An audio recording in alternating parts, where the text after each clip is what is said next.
Hi everyone, it's Zoe from the Scratch team, also known as Zinnia. Today I wanted to show you how to make a virtual pet in Scratch. A pet you can interact with, take care of, give food to. In this tutorial, I'll show you how to make a virtual pet simulator where you can introduce your pet, animate your pet, feed your pet, and keep track of how hungry your pet is. Let's get started. So first, let's pick a pet and introduce it. You could draw your own pet, you could upload an image, or you could pick one of the characters we have in Scratch by clicking this button that says choose a sprite. You could pick any pet you want. You could have a pet dragon, or a pet rock, or a pet dog. I will have a pet hedgehog. And let's also choose a backdrop. It can be anywhere you want. I will pick the garden rock. So to introduce our pet, let's have our pet say something. In the looks category, you can drag out a say block and write something for your pet to say. And it would be nice if it did this whenever we click the green flag, so we can add a when green flag clicked block on top. Nice. Next, let's animate our pet so that it can do a little animation like this.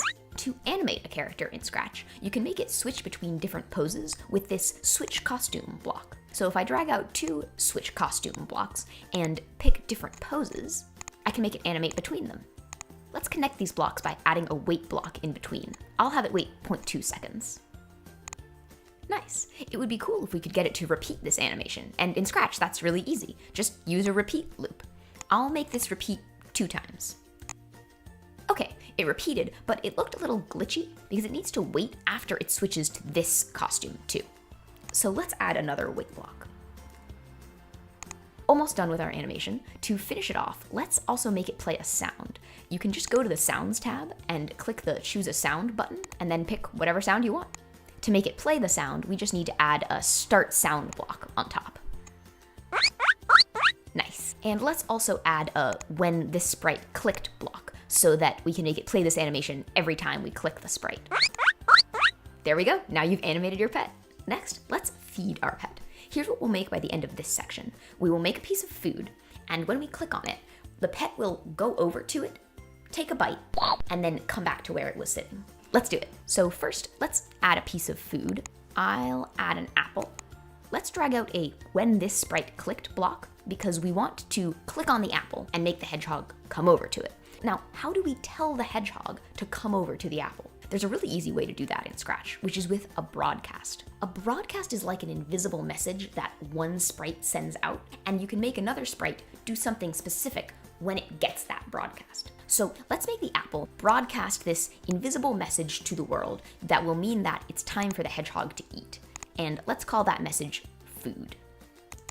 And now, to make the hedgehog respond to that message, we can click on the hedgehog, and you see this block, when I receive food. We can give it this block just to check if it's working. I'll have it say something when it gets the broadcast. Okay, nice. We can click on the apple, it sends out the broadcast, and the hedgehog receives it. But we don't actually want the hedgehog to say something when it gets the broadcast. We want it to go over to the apple. We can make it glide over to the apple by dragging out this block that says glide to random position and just choosing apple. Nice, it glides right to it. Now, let's make it glide back to the position where it was sitting. To do that, we can use this block. In Scratch, if you want to make your sprite go to a certain position, you can tell it to go to a certain number X and a certain number Y. If you don't know what X and Y are, X represents how far your sprite is from this side of the screen to this side of the screen. You can see the X and Y that your sprite is at right here.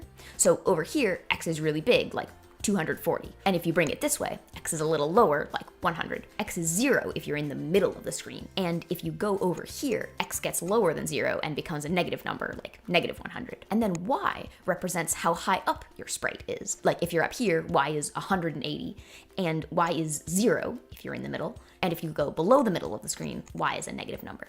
Now, here's a handy trick for having your sprite glide to the X and Y that you want. I'll drag my sprite to where I want it to glide to. And then the glide block that's in the menu over here actually updates to that specific X and that specific Y. So I can just drag that out, and now it glides back to that position on the rock. And let's also add a bite sound when it gets to the apple. I know we have the sound chomp. So after it gets to the apple, I'll have it start playing the sound chomp and then wait 0.5 seconds and then glide back.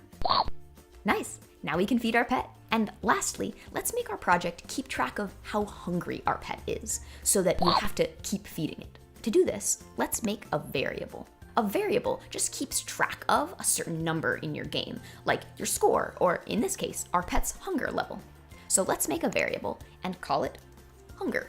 And we'll say that the bigger this number is, the more hungry our pet is. So if it's 100, our pet is really, really hungry, and if it's 0, our pet's not hungry at all. We want the hedgehog to get more hungry over time, and for that, we can use this block, change hunger by 1. So that's increasing the hunger. To make it so that the hedgehog is always getting more hungry, we can put this forever block around it. Oh my gosh, the hedgehog got really hungry. Sweet, we probably don't want it to change hunger by 1 every single instant. Instead, let's have it always wait 5 seconds and then change the hunger by 1. Okay, now the hunger is increasing at a nice slow rate, but it's still way too high. So let's set the hunger to 0 when the project starts. Now, we want the hunger level to go down when we eat the food. How do we do that? Well, we could change the hunger by -1 to have the hedgehog get less hungry. Now the hunger's going down, and let's have this happen when it chomps on the apple. So let's try it out. The hunger's at 1, we click on the food, and now the hunger goes back down to 0. So there you go. Now you can feed your pet to make it less hungry. Anyway, that's what I wanted to show you today.